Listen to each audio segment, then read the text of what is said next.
ఓం సహనావతు సహనౌ భునక్తు సహ వీర్యం కరవావహై తేజస్వినావధీతమస్తు మా విద్విషావహై. ఓం శాంతి శాంతి శాంతి. ఓం గురుర్బ్రహ్మా గురుర్విష్ణుః గురుర్దేవో మహేశ్వరః గురురేవ పరం బ్రహ్మ తస్మై శ్రీ గురవే నమః. ఓం ప్రపన్న పారిజాతాయ తోత్రవేత్రైకపాణయే జ్ఞానముద్రాయ కృష్ణాయ గీతామృతదుహే నమః. ఓం సచ్చిదానందరూపాయ విశ్వోత్పత్యాదిహేతవే తాపత్రయ వినాశాయ శ్రీకృష్ణాయ వయం నమః.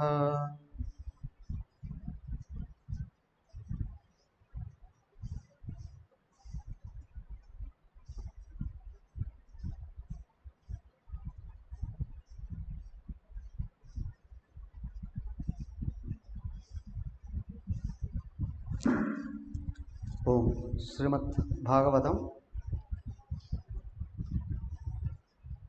దశమస్కందం ఉత్తరార్థంలో 59వ అధ్యాయానికి వచ్చాం.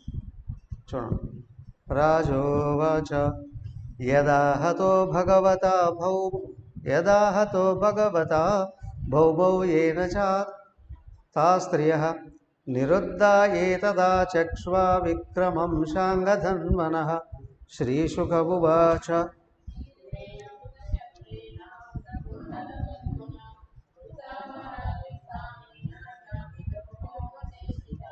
సభార్య గరుడారూఢ ప్రాగ్జ్యోతిషపురం యయౌ గిరిదుర్గైశస్త్రదుర్గైర్జలాజ్ఞ నిలదుర్గమం మురపాశాయుతైర్ఘోరైః దృఢైః సర్వతావృతం గదయా నిర్భిభేదాద్రీన్ దుర్గాణి సాయకైః చక్రేణాగ్నిం జలం వాయం మురపాశాంస్తదాసినా.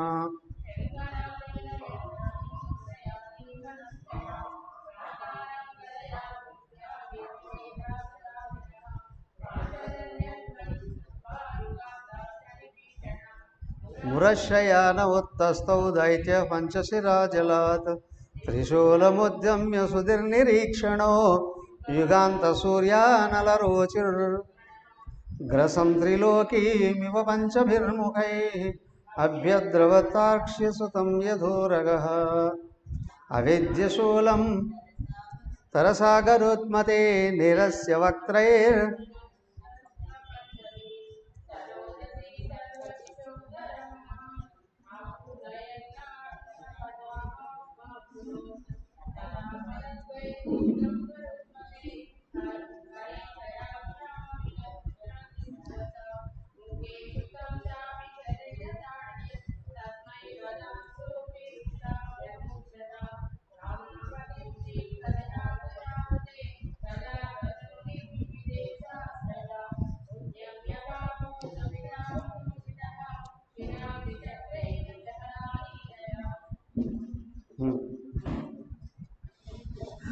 ఏమైంది?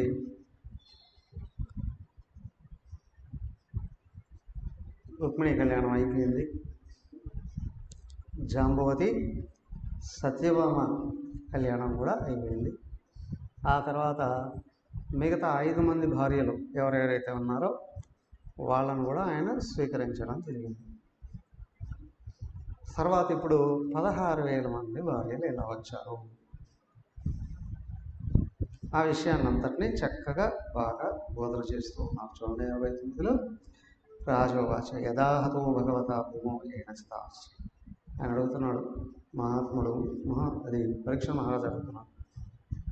ఓహో శుకబ్రహ్మ, అయ్యా శ్రీకృష్ణ భగవానుడు నరకాసురుని చంపి 16,000 మంది అమ్మాయిలను పెళ్లి చేసుకున్నాడు అని అన్నారు కదా, అది ఎలా జరిగింది? ఆ విషయాన్ని మాకు కూలంకషంగా బోధిస్తారా అని అడిగారు. ఆయన తెలియపరుస్తూ ఉన్నారు. ఏమైంది అంటే,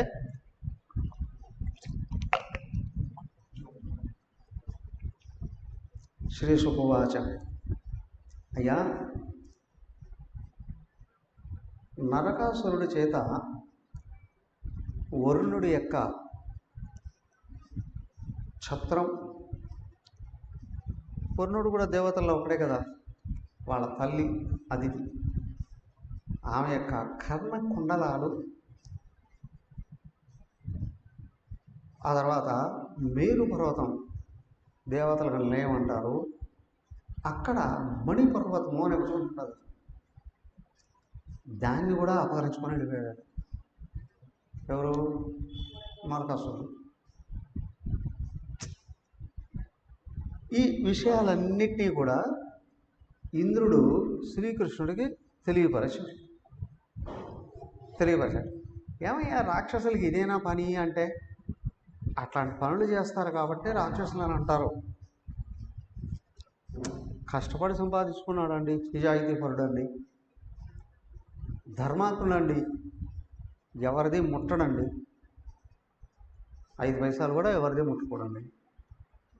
కానీ అసురుడండి, వాడు పని చేయడు, ఎక్కడెక్కడ ఎవరెవరు సంపాదించుకుంటారో అదంతా దొంగిలించుకెళ్ళి దాచుకొని అనుభవించేద్దామను.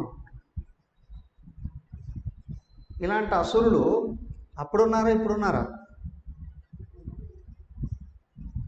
ఎప్పటికీ ఉంటారు, రూపాంతరం చెందుతూ ఉంటారు. అవునా? రూపాంతరం చెందుతూ ఉంటారు, పేర్లు మారుతూ ఉంటాయి కదా. అలాగే వీడు ఇవన్నీ తీసుకుని వెళ్ళిపోయి, అయ్యా వాడు దాచుకున్నాడు అనుభవిస్తున్నాడు అయ్యా అని చెప్పి శ్రీకృష్ణుడికి ఇంద్రుడు తెలియపరిచాడు. అప్పుడు శ్రీకృష్ణుడు ఆలోచన చేశాడు, ఈయనకేంటి బాధ్యత? నేను కామ్గా అక్కడ ఉన్నాడు కానీ ప్రపంచం బాధ్యత అయిందే. అవరా ప్రపంచమే కాదు, బ్రహ్మాండం యొక్క బాధ్యత అంతా కూడా అయింది. వాళ్ళు చేయమని చెప్పి వదిలేస్తే మొత్తం ఏం చూసుకోవాల్సింది వస్తుంది కదా. కాబట్టి ఏంటి అంటే, దేవతలు కూడా తప్పులు చేస్తూ ఉంటారు, సరిదిద్ది దారిలో పెడతాడు, వాళ్ళని సరిదిద్ది దారిలో పెడతాడు. పైగా వాళ్ళతో అవసరం ఉంది ప్రపంచం అంతా నడవాలి అని అంటే కదా. సో కాబట్టి ఇక్కడ ఏంటి అని అంటే, ఈయన ఆలోచన చేసి వీడి దగ్గర నుంచి అవే కాదు మరి 16,000 మంది అమ్మాయిలను కూడా తీసుకుని వెళ్ళి వధించడానికి రెడీగా ఉన్నాడు. వాళ్ళందరినీ కూడా విడిపించాల్సినటువంటి బాధ్యత కూడా ఉంది కదా, అది కూడా వచ్చింది. కాబట్టి ఏం చేశాడు ఈయన, నేరుగా ప్రాగ్జ్యోతిష్పురానికి వెళ్ళిపోదాం అనుకున్నాడు. ఈయన ఉన్నది ఎక్కడ? కృష్ణుడు వెళ్ళిపోయాడు కదా అక్కడికి, ద్వారక్కి వెళ్ళిపోయాడుగా. అప్పుడెప్పుడో ఫస్ట్ మిత్రవందం తీసుకొచ్చినప్పుడు అక్కడ ఉన్నాడు, కాళీందిని తీసుకొచ్చినప్పుడే ఉన్నాడు, తర్వాత వెళ్ళిపోయాడు, కూడా అయిపోయాయి. ఇప్పుడు ఈయన ఉన్నది ఎక్కడ? ద్వారక ఎక్కడుంది చూసారా? ఎక్కడుంది ద్వారక? భారతదేశానికి వాయువ్య దిక్కున చివరిగా సముద్రంలో ఉంది. మరి ఇది నరకాసురుడి ప్రాంతం ఎక్కడుంది? కరెక్ట్గా ఆపోజిట్లో ఉంది. భారతదేశానికి వాయువ్య మూల అది ఉంటే, ఈశాన్య మూల ఇది. మొత్తం భారతదేశం అంతా మధ్యలో ఉంది. వాస్తవానికి వేల కిలోమీటర్లు కదా. మీరు అక్కడి నుంచి ఈయన ఇక్కడికి ఎలా వెళ్ళాలి? సైన్యాన్ని అంతా తీసుకుని వెళ్ళాలంటే ఇంకెంత పడుతుంది? ఆయన ఏం చేశాడు, అవన్నీ ఏం పెట్టుకోకుండా నేరుగా గరుత్మంతుడిని పిలిచాడు. గరుత్మంతుడిని ఎక్కేశాడు. గరుత్మంతుడిని ఎక్కి వెళుతూ వెళుతూ వెళుతూ ఉంటే ఏమైంది, ఈమె సత్యభామాదేవి నేను కూడా వస్తాను అని. అవునా? ఆయన పిలిచాడా? పిలవలే. మరి ఎలా వస్తానని ఆమెకి ఎందుకు కలిగింది? వెళ్ళేది ఏమైనా సినిమాకా, పార్కుకా, విహారయాత్రకా? యుద్ధానికి కదా.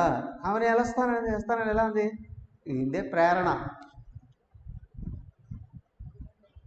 అర్థమైందా? ప్రేరణ భగవంతుడిదే. ఎందుకు? ఆ భూదేవి యొక్క ప్రతిరూపమే ఇక్కడ సత్యభామాదేవి. అవునా? వాడెవరు? భూదేవి కుమారుడు. వాడికి తండ్రి ఎవరు? విష్ణుదేవుడే. అవునా?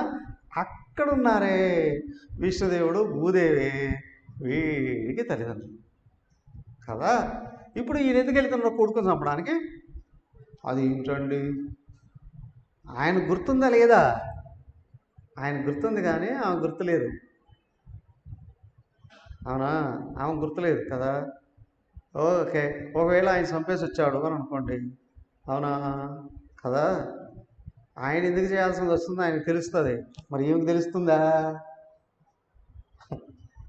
ఈయనకి తెలుస్తుందా? లేదు. దెబ్బలాడేది ఎవరు మళ్ళీ?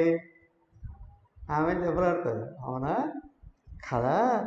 ఆమె వెళ్ళి చంపేసి రాపో అన్నప్పటికీ కూడా మళ్ళీ గుర్తొచ్చిందంటే ఆమె దెబ్బలాడుతుంది. కాబట్టి ఈయన ఏం చేశాడు? ఆ నింద ఈయన మీద పడకుండా ఉండడానికి నెమ్మదిగా లోపల నుంచి ప్రేరణ ఇచ్చాడు. ప్రేరణ ఇచ్చి రా. అవునా? తీసుకుని వెళ్ళిపోయాడు. వెళుతూ వెళుతూ తన మీద వెళ్ళాడు కదా, గరుత్మంతుడి మీద వెళ్ళాడు. ఆ మూల నుండి ఈ వెళ్ళిపోయాడు. వెళుతూ వెళుతూ అత్యంత ఏది అవన్నీ హిమాలయాలే కదా. సైడ్ నుంచి ఇటు మొత్తం హిమాలయాలే. అన్నీ చూసుకుంటూ చూపిస్తూ తీసుకొని అక్కడికి వెళ్ళిపోయాడు. ప్రాచ్యురీశ్వరం. ఆయన వెళుతున్నాడు. వెళుతుంటే ఇవన్నీ కూడా వచ్చేసాయట. ఏమిటి? కౌమోదకి అనే గద, సుదర్శన చక్రము, నందకం అనే కత్తి, ఆ తర్వాత పాంచజన్యం శంఖం, శంఖ చక్ర గద, ఇవన్నీ వచ్చేసాయి. ఆయుధాలు కదా అవన్నీ కూడా ఆయన వెంట వచ్చేసాయి. ఓకే, వెళ్ళిపోయాడు అక్కడికి వెళ్ళేటప్పటికి ఏమిటి? వాడు రాజ్యం బలమయ్యే కొద్దీ మొట్టమొదట ఏం చేస్తారు? సైన్యాన్ని బలపరుచుకుంటారు. రాజ్యం బలంగా ఉండాలి అని అంటే సైన్యం బలంగా ఉండాలి. అవునా? మొన్న ఇండియా మీదకి వెళ్ళి 40 మందిని చంపేసి వచ్చేసిస్తే ఎంతమంది చంపారు కదా. 40 మంది చంపేసి వచ్చేస్తే ఇండియా భయపడిపోయి పరుగులెత్తిపోయి ఎందుకు? వాళ్ళకి అనుభవం. ఎందుకు? ప్రారంభం నుండి కూడా మొట్టమొదటి ప్రధానమంత్రి దగ్గర నుండి కూడా ఇండియా మీదకి వెళ్ళి ఏదైనా గొడవ చేసి చూస్తే వాళ్ళు రాజీకి వస్తారు. ఇది తీసుకురా బాబు. వాళ్ళకేం దేశభక్తి ఎందుకు ఉంటుంది? అవునా కాదా? వాళ్ళ భారతీయులా? ఏమయ్యా ఈ దేశం యొక్క స్వభావం సంస్కృతి నేర్చుకున్న వాళ్ళ? ఏం లేదు. కాబట్టి వాళ్ళు ఏం చేశారు? అటు చైనా కొంచెం, పాకిస్తాన్ కొంచెం, బంగ్లాదేశ్ కొంచెం, బర్మాకు కొంచెం, శ్రీలంకకు కొంచెం హాయిగా పంచిపెట్టేశారు వాళ్ళంతా ఇంతకుముందు. అవునా? ఇప్పుడు కూడా వీళ్ళే అనుకున్నారు, భయపడిపోతారు వీళ్ళు అని. పైగా మీ ప్రధానమంత్రికి చెప్పుకోకండి.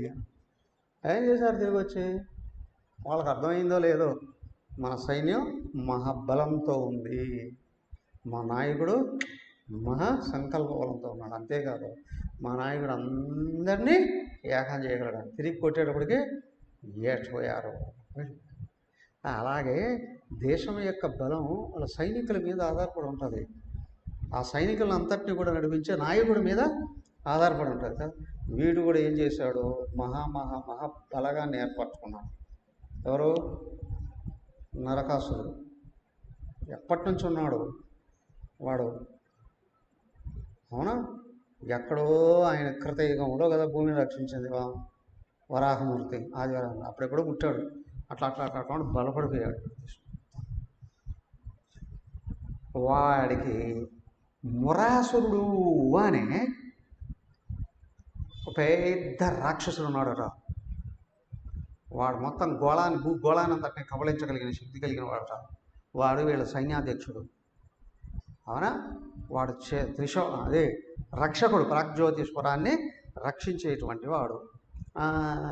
ఏమంటారు? క్షేత్రపాలకుడు, క్షేత్ర రక్షకుడు అని అంటారు కదా. కాశీకి క్షేత్ర రక్షకుడు ఎవరయ్యా అంటే కాలభైరవుడు అని కదా. అట్లాగా నగరాన్ని రక్షించే వాళ్ళు ఉంటారు. ఇప్పుడు లంకాన్ని రక్షించే లంకాది దేవత లంకిడి. అలాగే ఇక్కడ కూడా మురాసురుడు యొక్క రక్షణలో ఉంది. అది చూశాడు. వాడు త్రిశూలం పట్టుకో ఉంటాడట. వాడికి 5 శిరస్సులు ఉంటాయట. అవునా? 3 లోకాలని మింగేద్దామా అని అంత ఇదిగా ఉంటాడట. అని చూశాడు. చూస్తూనే ఎవరు వచ్చారు మొదట? గరుత్మంతుడు వచ్చాడు ముందు. గరుత్మంతుడి మీదకి దూకాడు వాడు. గరుత్మంతుడికి దూకితే కృష్ణుడు ఉన్నాడు కదా, ఆయనకి కృష్ణుడికి యుద్ధం జరిగింది. ఏమయ్యా ఎన్ని రోజులు జరిగిందయ్యా? అట్లా జరిగిందయ్యా యుద్ధం. చూడండి 11. వ్యసోపపాతాంబసి వృత్తశీర్షో నిగృత్త శృంగోద్రివేంద్ర తేజస తస్యాత్మజా సప్త పితుర్వధాతురా.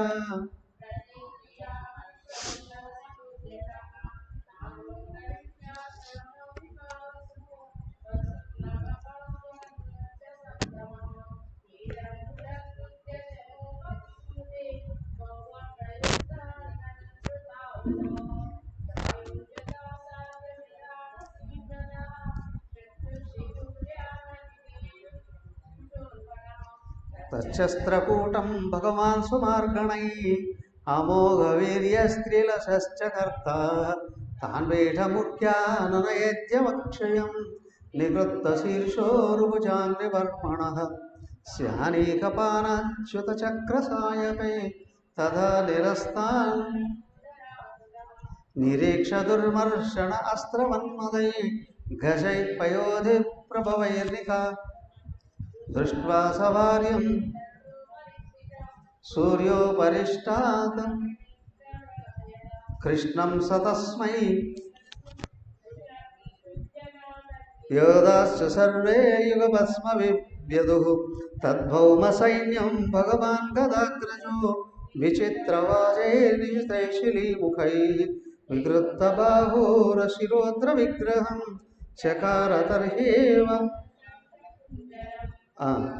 ఓకే, అయితే ఇప్పుడు ఏమైంది? ఈ మురాసురుడు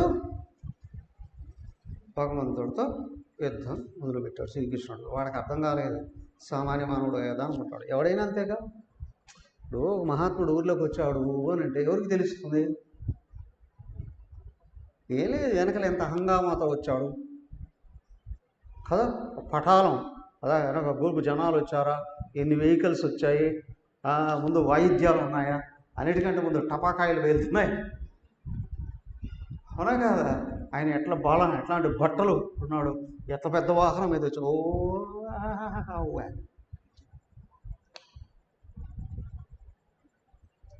ఎలా తెలుస్తుంది? ఒకసారి మేము బ్రహ్మచారులుగా ఉన్నాం కోర్సులో. అది కోర్సులో ఉండేటప్పుడు ఏమైంది అని అంటే, ఏదో యాత్రకి ఏదో వెళ్ళాం. అన్నవరానికి వెళ్ళాం. అన్నవరం వెళుతూ ఉంటే మా వేద పండితులు వారు ఏం చెప్పారు, అయ్యా మా గురువు గారు ఉంటారు అన్నవరం సత్యనారాయణ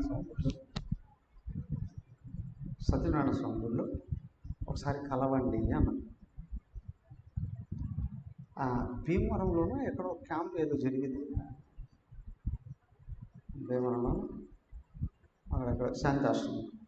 అన్నవరానికి వెళుతున్నామంటే ఆయన వేద పండితులు వారు చెప్పారు, మా గురువు గారు శ్రీరామ శర్మ అని ఆయన 4 వేదాలు చదువుకున్నారు కంఠోపాఠం. 4 వేదాలు చూడకుండా చెప్పేస్తారు. ఒకసారి కలవండి అయ్యా. ఓ సంతోషం కదా, అంతకంటే ఇంకేముంది అనుకుని మేము ఏం చేసాం, అంత దేవాలయం అంతా చూస్తూ అందరిని పురోహితులందరినీ అడుగుతూ వస్తున్నాం, అయ్యా శ్రీరామ శర్మ గారు ఎక్కడ ఉంటారంటే. చివరికి ఏంటంటే ప్రారంభం వచ్చి గణపతి గుడి ఉంటుంది, గణపతి గుడి దగ్గర ఉంటారు. అక్కడికి వెళ్ళిన తర్వాత అక్కడ ఒక ఆయన స్తంభం దగ్గర అక్కడ కూర్చొని పాత బట్టలే మళ్ళీ పంచి ఉంటాయి కదా చేసుకుని చెప్పుకుంటున్నాం. నేరుగా వెళ్ళి ఆయన్ని అడిగాం, ఏమయ్యా మా గురువు గారు, మా వేద పండితుల వారి గురువు గారు శ్రీరామశర్మ గారు ఇక్కడ ఉన్నారట, చెప్పగలరా? మీరెవరు? ఇట్లాగే చిన్మయ మిషన్, చిన్మయ ఆశ్రమంలో శారదామాత గారు శిష్యులు హనుమత్ శర్మ గారు మాకు ఈ విధంగా వేదం చెప్తూ ఉంటారు. మీరు ఏం చేస్తున్నారు అని, మా బ్రహ్మచారి కోర్సు అయిపోయింది, ఇప్పుడు ఒకసారి కూర్చోండి అన్నాను. కూర్చోండి అన్న తర్వాత ఆయన నేనే శ్రీరామశర్మ గారు, ఈ రామశర్మ గారిని నమస్కారం. పెద్ద ఆయన, చిన్నపిల్లలు మేము, మాకెంత 25 ఏళ్ళు. పెద్ద ఆయన మాట్లాడుతూ అయ్యా మీరు ఏం చేస్తున్నారు? ఆయన అన్నాడు, 3 వేదాలు అయిపోయాయి, 4వ వేదం కంఠపాఠం చేస్తుంది, బాగా చూస్తాం, చదువుకుంటాం. 4వ వేదం అధర్వణ వేదం అంటే 4 వేదాలు కలిసిన పండితుడు ఎలా ఉంటాడు? 2 ఆశీర్వచన మంత్రాలు ఇస్తే చాలు వాళ్ళంతా జపమాలు వేసి ఇంత విభూతి ముట్టాలు పెట్టి శరగోపం చేత బట్టి ఘనంగా చదువుతాడు. వాడికి వచ్చిన మంత్రం ఒకటే, అది కూడా సగం వస్తుంది కదా. ఈయన అవునా 4 వేదాలు తర్వాత రిక్వెస్ట్ చేసాం, అయ్యా గాయత్రి మంత్రాన్ని సామవేదంలో మీ నోటికుండా వినాలనుకుంటున్నాం. ఆయన అలా చూస్తాం, మీరు గాయత్రి చేస్తారా? చాలా ఏళ్ళ నుంచి చేస్తున్నాం, మా గురువు గారు ఉపదేశం చేస్తాం, మేము చేస్తాం. సరే వినండి, ఒక గాయత్రి మంత్రమే 1/2 గంట చెప్తాడు. గాయత్రి మంత్రం ఎంతసేపు పడుతుంది? నిదానంగా చెప్పిన ఒక 20-30 సెకండ్లు. ఆయన 1/2 గంట గాయత్రి మంత్రం. ఎన్ని స్వరాలండి దానికి, ఒక అక్షరానికి ఎన్ని, సామవేదంలో. అవునా? ఆయన చూడండి, అంత పెద్ద పండితుడు ఆ దేవాలయంలో ఎంత నిరాడంబరంగా మొదలుకొచ్చి ఉన్నాడు. అయ్యా బాహ్యంగా హంగామాలను పెంచే కొద్దీ లోపల జ్ఞాపక శక్తి ఎగిరిపోతుంది, విషయ చింతనలోకి పరుగులు తీస్తుంది, దృష్టి తమస్సులో పడిపోతుంది, ఆలోచన రజోగుణంలో విజృంభిస్తాయి. కానీ ఎవరికి దైవం మీద దృష్టి ఉందో, జ్ఞానం మీద దృష్టి ఉందో నిరాడంబరంగా ఉంటారు. ఆడంబరాలు నిజంగా లోపల గొప్పతనం అంటే ఏ ఆడంబరాలు కావాలి? అవునా కదా? మెప్పుదల ఎవరి నుండి కావాలి? భగవంతుడి నుంచి కావాలి. అవునా? బయట ఎవరి నుంచి కావాలి కదా? అయితే లోపల భగవంతుడిని చూడగలిగిన వాడికి ఇవన్నీ గుర్తొస్తాయి. లోపల భగవంతుడిని చూడలేకపోతే ఏం చేస్తారు? అప్పుడు బయట చూడడం, ఎవరెవరు నన్ను గౌరవిస్తారా చూస్తారు బయట వాళ్ళు. ఎందుకు? ఇందుకే వేరే ఏముంటుంది ఇంకా? ఎందుకో లేకపోతే శాలువలు కప్పుతారో కిరీటాలు పెడతారో కదా. కానీ అందరికంటే గొప్పవాడు అస్సలు ఉన్నవాడు ఒక్కడే అని తెలిసిన తర్వాత, గొప్పతనం అంతా ఆయనదే అని గుర్తించిన తర్వాత ఇంక దృష్టి బయటికి వెళ్ళదు కదా. ఇక్కడ ఉన్నది ఎవరు? సాక్షాత్తు భగవంతుడు భరతమైత్రమైన వచ్చాడు. వాడేమనుకుంటున్నాడా ఆ రాక్షసుడు? నాకంటే గొప్పవాడు ఎవడు లేడు అని అనుకుంటున్నాడు. అవరా చంపేస్తాను అని అనుకున్నాడు. ఈయన ఆట జరగాలి కదా, ఏదైనా అట్లా వచ్చేసి ఇట్లా పూడ్చేసి వెళ్ళిపోతే ఇంకేముంది? ఇప్పుడు కురుక్షేత్రం అంతమంది ఉన్నారు, కృష్ణుడు అనుకుంటే అందరిని చంపడానికి ఎంతసేపు పడుతుంది? ఏం చేయాల్సిన అవసరం లేదు, అందరిలో ఉన్న ఆత్మని ఇంటి లాగేస్తే చాలు. ఇప్పుడు గేట్ లోపలికి వచ్చామంటే ఎన్ని బల్బులు వెలుగుతున్నాయి? చాలా వెలుగుతున్నాయండి, అవునా కదా? అన్నీ ఆపడానికి ఎంత టైం పడుతుంది? అవునా? మెయిన్ స్విచ్ ఆపితే సెకండే, అవునా కదా? అలాగే ఈయన కూడా మెయిన్ స్విచ్ ఆపేస్తాడు, రాని అందరూ పోతారు ఒకేసారి. కానీ అది ఆట కాదు కదా, అది ఆట కాదు కదా. సినిమా తీస్తాడు డైరెక్టరు, సంవత్సరాల కొద్దీ తీస్తారు, 2 గంటల్లో చేస్తాడు. అలాగే ఇక్కడ కూడా ఈయన కూడా ఆట ఆడించాలి కదా. అసలు వాడు అనుకున్నాడు నాకంటే గొప్పవాడు ఎవరు లేడని. వాడు వెనక కూడా సైన్యం ఉన్నాను. ఆ సైన్యం 3 ప్రాకారాలలో 3 రకాల సైన్యాన్ని అంతటినీ పెట్టాడట వాడు. 3 రకాల సైన్యం పెట్టాడట. భగవంతుడు వాళ్ళందరినీ తలకాయలు గడ్డి దించినట్టు దించి పారేసాడు, వరుస పెట్టాడు అందరం. అవురా, ఆ తర్వాత ఏమైంది? ఈయన వాడొచ్చాడు చివరికి. ఎవరు? నరకాసురుడు వచ్చాడు. వాడొచ్చి పెద్ద అణుబాంబు అంటారే, శతఘ్ని, అలాంటి ప్రయోగాలు చేశాడట భగవంతుని మీద. ఏం చేస్తాయి ఇవన్నీ? ఇన్ని మొత్తం తీసి పారేశాడు ఆయన. చూడండి 17. యానియోడై ప్రయుక్తాని శస్త్రాస్త్రాణి కురుద్వః హరిస్తాన్యచ్చిన తీక్ష్ణై శరైరేకైక శస్త్రభిః ఉక్యమాన గరుత్మతాహన్యమానాస్తుండపక్షభై పురమేవావిషన్నార్థ నరకో యుజ్యత దృష్ట్వా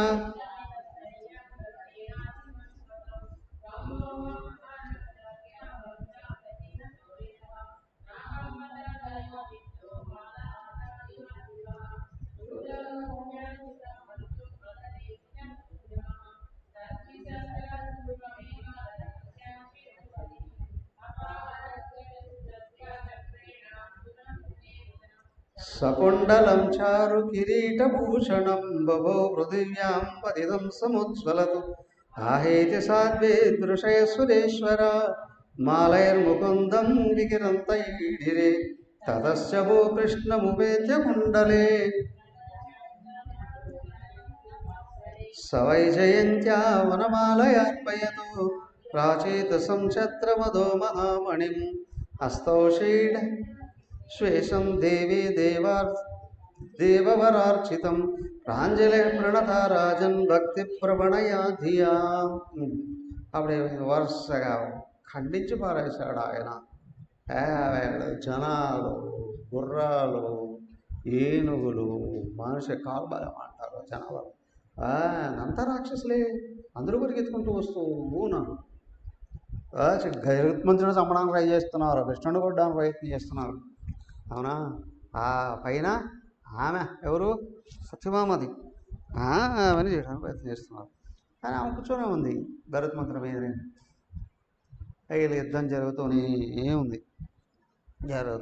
జరుగుతూ ఊళ్ళంత మంది వరుస పెట్టి వచ్చిన వాడు వచ్చినట్టు వేసి పారేస్తున్నాడు.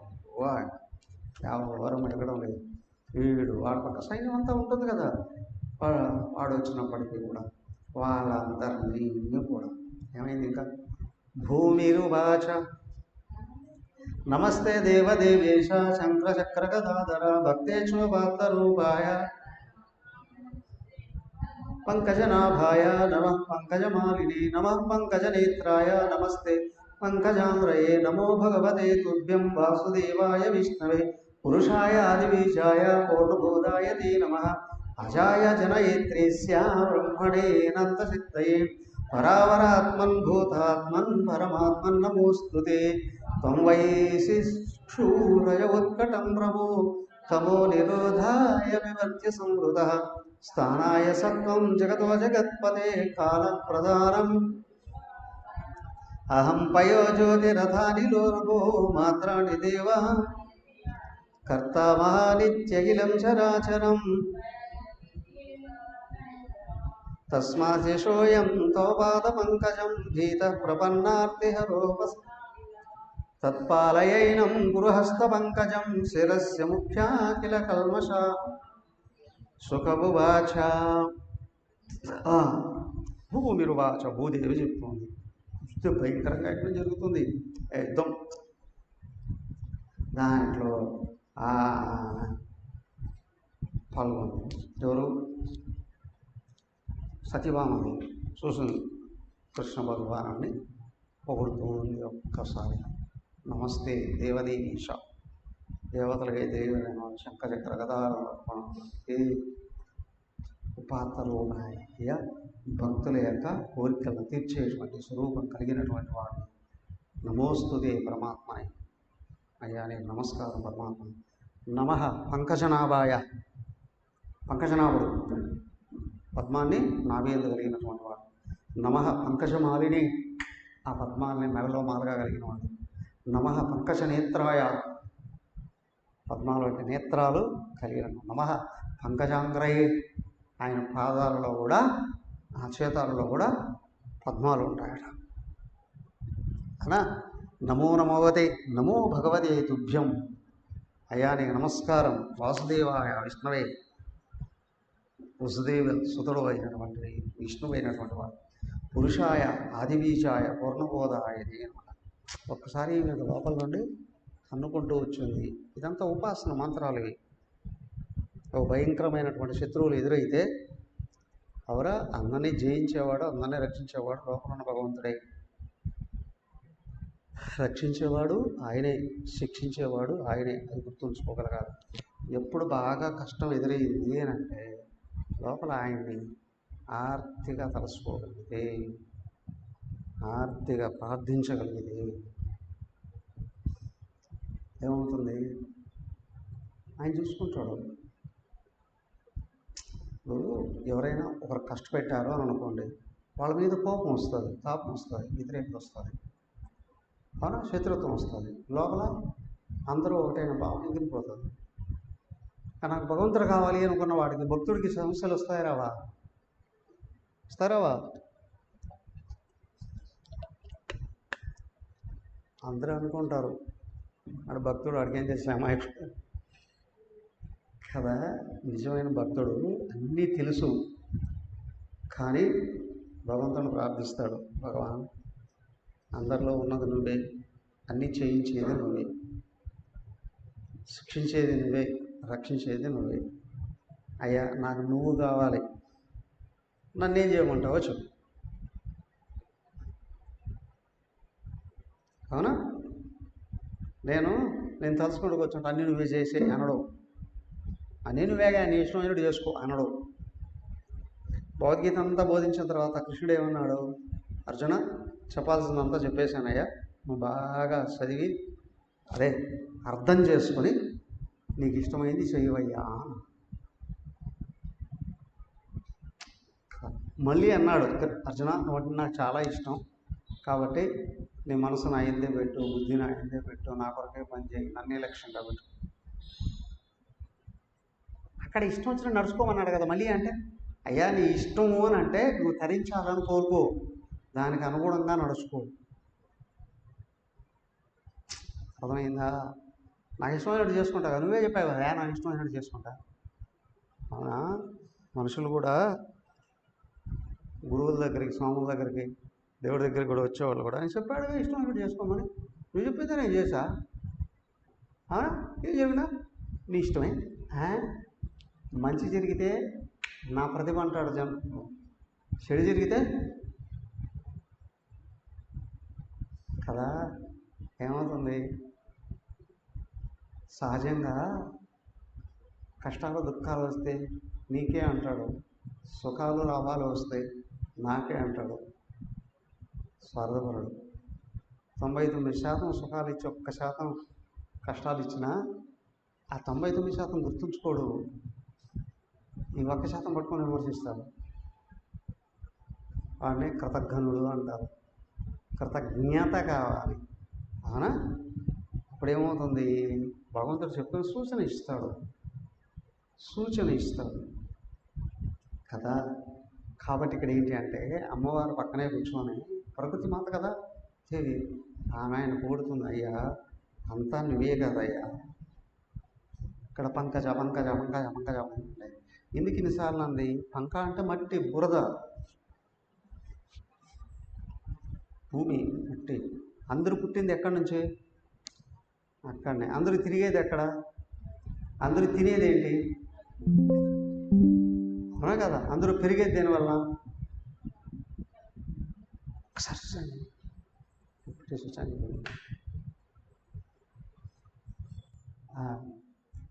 అందరూ జీవించేది దేనివల్ల? దానివల్ల కదా. అందరూ మళ్ళీ కలిసిపోయారు ఎక్కడ? అవునా కదా? విజ్ఞానవంతుడు గుర్తుంటుంది, అవునా? అజ్ఞాని అల్పంగా భావిస్తాడు. అల్పంగా దానికే పుట్టినప్పుడు ప్రతి ఒక్కరు మట్టి తింటారండి, కృతజ్ఞతలు కూడా చూపిస్తుందండి. ఆ తర్వాత మట్టిని ధృవీకరించేవాడు, అవునా? ఇప్పుడు పల్లెటూళ్ళలో పూర్వం సపోజ్ మీరు ఆడుకున్నారో లేదో మరి బయట అవునా, వర్షం వచ్చిందిరా అంటే పరిగెత్తుకుంటూ బయటకు వెళ్ళి, అవునా, స్కూల్ నుంచి వచ్చారంటే ఇప్పుడు దుమ్ములోకి వెళ్ళి తిరిగేసి ఆడుకుంటా ఉన్నాను. ఆనందం వేరండి, తృప్తి వేరండి. అన్నీ పోయాయి. ఇప్పుడు ఎవరు చూసినా ఫోన్ చేతిలో, అవునా, చేతిలో ఫోన్ కదా. కానీ అక్కడ భూమితో మనకున్నటువంటి సంబంధం ఏంటండి? కానీ వివేకవంతుడు ఉన్నాడే కదా, పద్మాన్ని చూసి నేర్చుకుంటాడు. ఏమిటి అంటే బురదలోనే పుడుతుంది, బురదలోనే పెరుగుతుంది, కానీ బురద అంటుకోదు.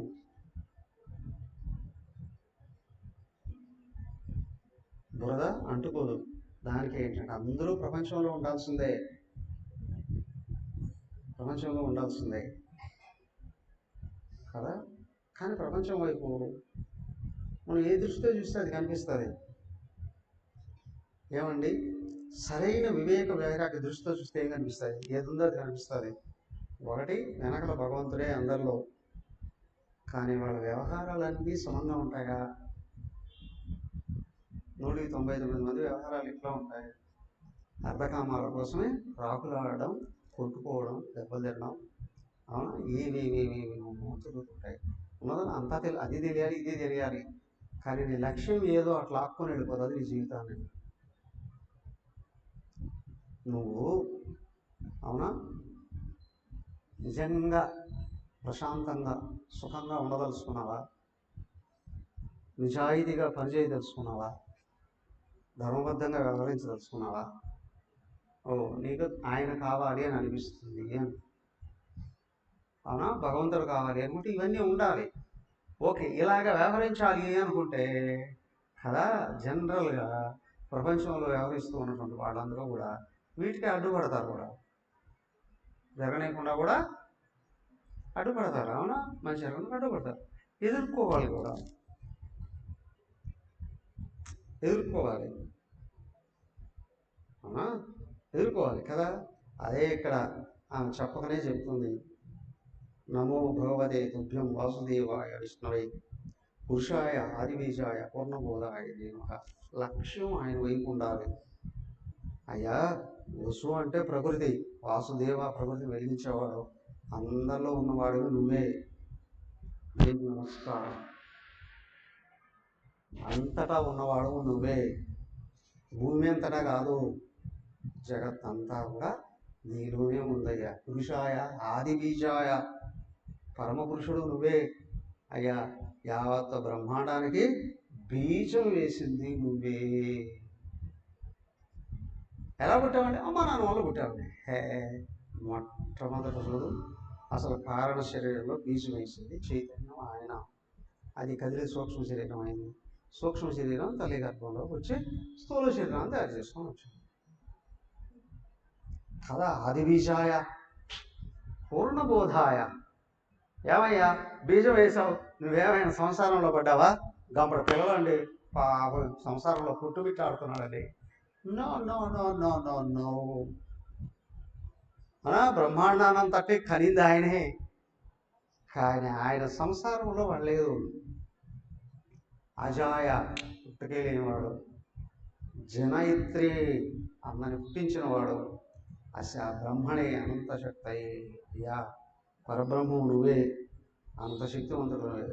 పరావరాత్మన్, అన్నిటికంటే పైన ఉన్నవాడు. భూతాత్మన్, జీవులందరిలో ఉన్నవాడు. పరమాత్మన్, అన్నిటికీ అతీతమైన వాడే కూడా. నమోస్తుతే, నీకు నమస్కారం అయ్యా. ఎవరు ఇదంతా పొగుడుతుంది? భూదేవి పొగుడుతుంది. తొంభై శిశుక్షు ఉత్కటం ప్రభు. అయ్యా, దీని అంతటిని సృజిస్తూ ఉన్నవాడివి నువ్వే, అవునా, లయం చేసేవాడివి నువ్వే, రక్షించేవాడివి నువ్వే కదా. నువ్వు లేకుండా ఏమీ లేదయ్యా. పుట్టించేది నువ్వే, ఉండేది నువ్వే, కలిపేసుకునేది నువ్వే, మిగిలేది కూడా నువ్వే. ఆమెకు లోపల నుండి భక్తి పొంగుకొని వచ్చింది, ఆయన పొగుడుతూ ఉంది. ఏమైంది అప్పుడు? 32. శ్రీ శుక ఉవాచ ఇది భూమ్యార్ధితో వా భగవాన్ భక్తి నమ్రయ దత్వా భయం భౌమగృహం ప్రావిశత్ సకలర్దిమతు తత్ర రాజన్య కన్యానాం షట్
ఓకే. అయితే ఏమైందండి, ఇంత భక్తి ఆమెలోంచి పొంగుకొని ఎందుకు వచ్చింది అని అంటే, యుద్ధం జరుగుతుంది, ఆ మురాసురుడు రాక్షసులు అందరూ చంపేశాడు, నరకాసురుడి దగ్గరికి వెళ్ళిపోయాడు కదా. నరకాసురుడి దగ్గరికి వెళ్ళిపోయాడు, ఆయనతో డైరెక్ట్గా వచ్చాను యుద్ధం జరిగింది. యుద్ధం జరిగినప్పుడు మహాభారతం ఉంది. ఇప్పుడు ఏంటంటే ఈయన స్పృహ కోల్పోతాడండి. అప్పుడు ఆమె పక్కకు తీసుకొని వెళ్ళిపోయి ఆయన స్పృహ వచ్చేటట్టు చేస్తుంది. ఆ తర్వాత మళ్ళీ ఆయన మేలుకున్న తర్వాత మళ్ళీ ఆయన తీసుకొని వచ్చిన తర్వాత ఈయన చూసి చక్రంతో వేసేస్తాడు, చచ్చిపోతాడు. ఎవరు? నరకాసురుడు. చనిపోయిన తర్వాత ఆమె ఇదంతా ప్రార్థన చేస్తుంది. ఎవరిని? నారాయణమూర్తి. అయ్యా నువ్వు నారాయణమూర్తివే చెప్తుంది. ఇదిగో నువ్వు మొట్టమొదటి ఆది పురుషుడుగా ఉన్నావు, నేనుండే ప్రకృతి బయటకు వచ్చింది, ప్రకృతి కదిలింది, పంచ గుణాలుగా మారింది, గుణాలు కదిలాయి, సూక్ష్మ శరీరం తయారయ్యాయి. తర్వాత అదిగో అవి పంచతన్మాత్రలు బయటకు వచ్చాయి, సూక్ష్మ శరీరం తయారైంది, పంచతన్మాత్రలు పంచీకరణ చెందాయి. తర్వాత స్థూలమైన ప్రపంచం అంతా సర్వ నామరూపాలు తయారయ్యాయి. నామరూపాలలో నువ్వు ప్రవేశించావు. అప్పుడు జీవరాశులన్నీ కలుపు అంతా నువ్వేనయ్యా. ఇలాగా పడింది. అవునా? పొగిడిన తర్వాత ఏం చేశారు? వీళ్ళు పడిపోయినాడు కదా. పడిపోయిన తర్వాత వాడు కొడుకున్నాడు, నరకాసురుడి కొడుకు భగదత్తుడు. భగదత్తుడు అనేవాడు నరకాసురుడి కొడుకు. వాడిని తీసుకొని వచ్చి సింహాసనం మీద కూర్చోబెట్టారు. అవునా? ఆయన ఏమో దీన్ని స్వాధీనం చేసుకోలే. ఒక్కొక్క దేశాన్ని జయించి స్వాధీనం చేసేసుకున్న సంపదలన్నీ హెడ్ క్వార్టర్కి తరలించండి అని ఆ క్రిస్టియన్స్ ముస్లిం చేసి వచ్చారే, అలాగే చేయలే. మొత్తం మళ్ళీ వాళ్ళ కొడుకునే శిక్షణ ఇచ్చి జాగ్రత్త చెప్పి అక్కడ పట్టాభిషేకం చేశాడు కొడుక్కి. అవునా? అంతా అయిపోయింది. అయిపోయిన తర్వాత ఏమైంది? నరకాసురుడి చెరలో ఉన్నారు 16,000 మంది. అందరూ 16,000 మంది ఉన్నారు. వాళ్ళందరినీ తీసుకొచ్చి బంధించాడు. ఏదో యాగం చేస్తున్నాడట. ఆ యాగంలో చివరిలో ఈ 16,000 మంది కానీ చంపేసేస్తే, బలిస్తే వాడికి ఏదో సిద్ధి లభిస్తుందట. సిద్ధి లభిస్తుందట. ఆ సిద్ధి కోసం వీడు ఎంతమంది చంపడానికి ప్రయత్నం చేస్తున్నాడు.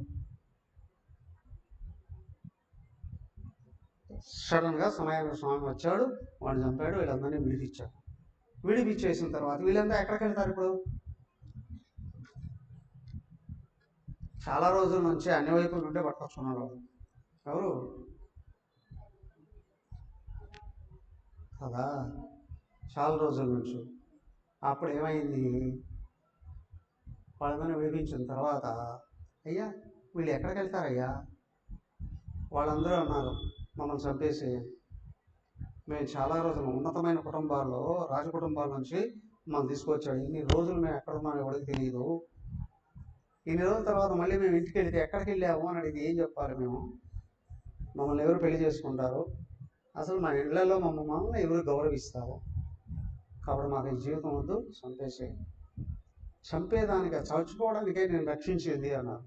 లేకపోతే మాది ఒక విన్నపం, కోరిక. ఏమిటి అంటే, మాకు అందరికీ నువ్వు మంగళసూత్ర ధారణ చేయి, అంటే పెళ్లి చేసుకో. నీ భార్యలము అని చెప్పుకున్నప్పుడు మా మీద ఎవరికి దోష దృష్టి పడదు.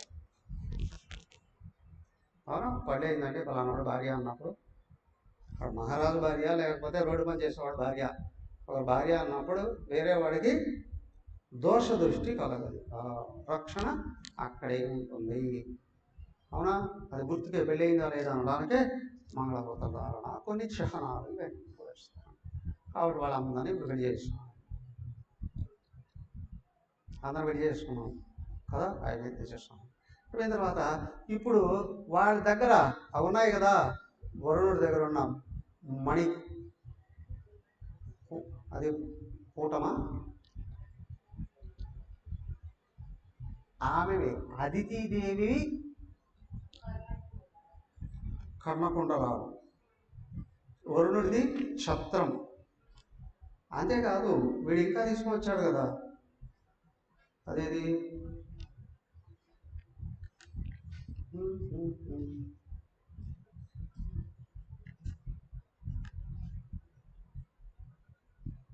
మేరు పర్వతం, దేవతల నివాసం మణిపర్వతం, అది కూడా తీసుకెళ్ళిపోయాడు. అవన్నీ తిరిగి తీసుకొచ్చాడు, పర్వతం దగ్గర పెట్టేశాడు. ఇప్పుడు ఈ కర్ణ కుండలాలు వరుణుడి ఛత్రం ఇవ్వాలి కదా, ఎలా ఇవ్వాలి, ఎక్కడ ఇవ్వాలి? స్వర్గలోకానికి సంబంధించినవి. ఈ స్వర్గలోకానికి వెళ్ళాలి అని అంటే వెంటనే ఆయన ఐరావతాన్ని పంపించారు. ఇక్కడ నరకాసురుని సంహం చెప్పింది ఎవరు కదా, ఇంద్రుడు ఐరావతాన్ని పంపించాడు. ఈయన ఐరావతాన్ని ఎక్కి నేరుగా సత్యభామ దేవతో కలిసి స్వర్గానికి వెళ్ళాడు. స్వర్గానికి వెళ్ళి అక్కడ నందనవనం అంతా ఉన్నాయి కదా, అది తిరుగుతూ సందర్భంలో పారిజాత వృక్షాన్ని చూసి సత్యభామదేవికి ఇష్టం కలిగింది. ఇది తీసుకెళ్ళి మన పెరట్లో పడుకుందామని మన గార్డెన్లో వాడుతారు. ఆయన తీసుకొని వస్తుంటే ఇంత జరిగిందంతా కూడా కృతజ్ఞత లేకుండా ఇంద్రుడు అడ్డుపడ్డాడు. మళ్ళీ ఇంద్రుడిని 4 బారి అవునా ఆ అహంకారాన్ని అడిచి ఆయన మళ్ళీ తిరిగి తీసుకొచ్చుకొని ఇక్కడ వాళ్ళ గార్డెన్లో వాడుతున్నారు. ఆ విధంగా సత్యభామాదేవి వలన పారిజాత వృక్షం భూలోకానికి వచ్చిందండి కదా. ఇంకా ఏమొచ్చింది, ఎలా వచ్చింది, ఏం జరిగింది రేపు చూద్దాం. అది అయితే అత్యంత ముఖ్యమైన అద్భుతమైన ఘట్టం శ్రీకృష్ణుడికి రుక్మిణీదేవికి సంభాషణ. జనరల్గా భౌతిక దృష్టి కలిగిన వాడు దేని మీద ఆసక్తి కలుగుతుంది, పురుషుడికైనా స్త్రీకైనా. ముఖ్యంగా సపోజ్ స్త్రీలకి ప్రపంచంలో ఏ విషయాల మీద ఎక్కువగా ఆసక్తి ఉంటుంది, ఏ విషయాల మీద ఉంటుంది? స్త్రీలకి, అపవివాహమైన స్త్రీలకి ప్రపంచం ఏ విషయాల మీద, ఏ విషయాల మీద ఆసక్తి ఉంటుంది జనరల్గా? మొట్టమొదట ఆభరణాలు అవునా, తర్వాత బట్టలు అవునా, తర్వాత అలంకరణలు కదా, తర్వాత ఇంకా వెళ్ళేటువంటి కాస్మోటిక్స్ అంటే రకరకాల పెర్ఫ్యూమ్స్ అవునా, దృష్టి బాహ్యంగా ఇవన్నీ కావాలంటే ఇది బాగా ఉండాలి కదా. అన్నిటికంటే ముందు ఇదంతా ఏంటో భౌతిక దృష్టి కలిగినాడు. ప్రపంచంలో భౌతిక దృష్టి కలిగినప్పుడు రకరకాల దుస్తులు కావాలి, రకరకాల ఆభరణాలు కావాలి, అవునా, రకరకాల అలంకరణ కావాలి. ఇంకెందుకండి లక్షలు ఇది పెర్ఫ్యూమ్స్కి, మేకప్కి తగలబెట్టేవాళ్ళు ఉన్నారా లేదా? రోజుకి లక్షలు. కొంతమంది నర్సింగ్ అంటుంటారు, ఏదో చిన్న ప్రోగ్రామ్కి వెళ్తున్నారు, అరగంట ప్రోగ్రామ్ ఏదో ఉంది, వాళ్ళు ఎంత మేకప్ వేసుకొని వస్తారు, అవునా, ఎంత మేకప్ వేసుకొని వస్తారు, అది వేయడానికి ఎంతమంది మనుషులు ఉంటారు కదా. జనరల్గా ఇవన్నీ ఉంటాయి. కానీ సంస్కారవతి అయినటువంటి స్త్రీకి ఏముంటుంది, నెమ్మదిగా దృష్టి భర్త వైపు ఉంటుందండి. భర్త క్షేమ ఆచారాలు, భర్త సంపాదన, కోర్స్, భర్త యోగక్షేమాలు. అంతేకాదు ఇంకా లోపల ఔన్నత్యంతో కూడా ఉత్తమ గుణాలు పెరుగుతున్నాయి అంటే ఇప్పుడేలా ఉంటుందండి, భర్త యొక్క గొప్పతనాన్ని గురించి ఆలోచించుకోండి. అవునా, కదా. అలాగే రుక్మిణీదేవి కృష్ణుడిని ఏం చూసి కావాలనుకుంది? అసలు చూసిందా? చూసిందా? కృష్ణుడు చూసిందా? కృష్ణుడు బ్యాక్గ్రౌండ్ చూసిందా? కానీ ఎవరో చెప్తే వినింది. ఈయన టెస్ట్ చేద్దాం అనుకున్నాం. అవునా? అయితే ఏమవుతుంది? భార్యాభర్తలు గొడవ పడుతూ ఉంటారా లేదా? గొడవ పడతారా లేదా? గొడవ పడినప్పుడు ఒకరిని ఒకరు విమర్శించుకుంటారా లేదా? అవును కదా. మీరు ఏమైనా అనండి, ఒకరి మీద ఒకరు జోక్స్ చేసుకోవడం జరుగుతుందా లేదా? అవి కొంచెం పెరిగాయి అంటే ఒకరినొకరు చిన్నపుచ్చడం. అవునా కదా. నువ్వు ఇట్లాంటి వాడు, అది మీ అమ్మ నాన్న ఇట్లాంటి వాడు, మీ కుటుంబం ఇట్లాంటిది, అవునా కదా. వస్తాయి. నేను తెలియజేసుకున్నాను, నేను చేసుకోకపోతే ఇంకెవరిని చేసుకుంటే నాకు భర్త వైపు నుండి వస్తాయి, భార్య వైపు నుండి కూడా ఖచ్చితంగా వస్తూ ఉంటాయి. ఏమండి అలాంటివి ఎందుకు వస్తాయండి? జీవితాన్ని గురించి, జీవిత ధర్మాల గురించి కానీ తెలిస్తే ఇలాంటివి ఒకరి మీద ఒకరికి ఇంకా ప్రేమను పెంచుతాయండి. ఒకరి అవసరం ఇంకొకరికి ఎంత ఉందో తెలియపరుస్తాయండి. ఒకరి అవసరం ఇంకొకరికి ఎంత ఉంది కదా. ఒకరి మీద ప్రేమ ఇంకొకరికి ఎంత ఉంది, అనురాగము, ప్రేమ, ఆధారము, ఇవన్నీ పెంచుతాయండి. అది అందరి చోట, అన్ని చోట్ల ఉంటుంది గృహస్థాశ్రమంలో. అలాంటిదే ఒక సంఘటన రుక్మిణీదేవికి కృష్ణుడికి జరిగింది. కోర్స్ ఏమండి, భార్యాభర్తల మధ్య జరిగేటువంటి అన్ని వచ్చి సమాజంలో రోడ్డును పడాలనా? రోడ్డు వేసుకోవాలా? ఎన్నో గొడవలు జరుగుతాయి. భార్యాభర్తలు వచ్చి బయట చెప్పుకుంటారా? ఎవరిని అట్లా కానీ చెప్పుకుంటూ ఉంటే అసహ్యం వస్తుంది. భర్తల గురించి భార్య విమర్శించినా, భార్యని గురించి భర్త విమర్శించినా వాళ్ళిద్దరు పరుగు పోతుంది కదా. కానీ ఇక్కడ ఏంటి అని అంటే, వాళ్ళిద్దరి మధ్య జరిగింది సమాజంలో ఉన్న ఉన్నతులైనటువంటి వాళ్ళకి ఆదర్శవంతమైనటువంటి చిన్న గొడవ ఎక్కడికి దారితీసింది, ఏం చేసింది, ఆ విషయమే 60వ అధ్యాయం రేపు చూద్దాం. హరి ఓం. సర్వే భవంతు సుఖినః, సర్వే సంతు నిరామయాః, సర్వే భద్రాణి పశ్యంతు, మా కశ్చిద్ దుఃఖభాగ్ భవేత్. ఓం శాంతి శాంతి శాంతి. హరి ఓం. శ్రీ గురుభ్యో నమః. హరి ఓం.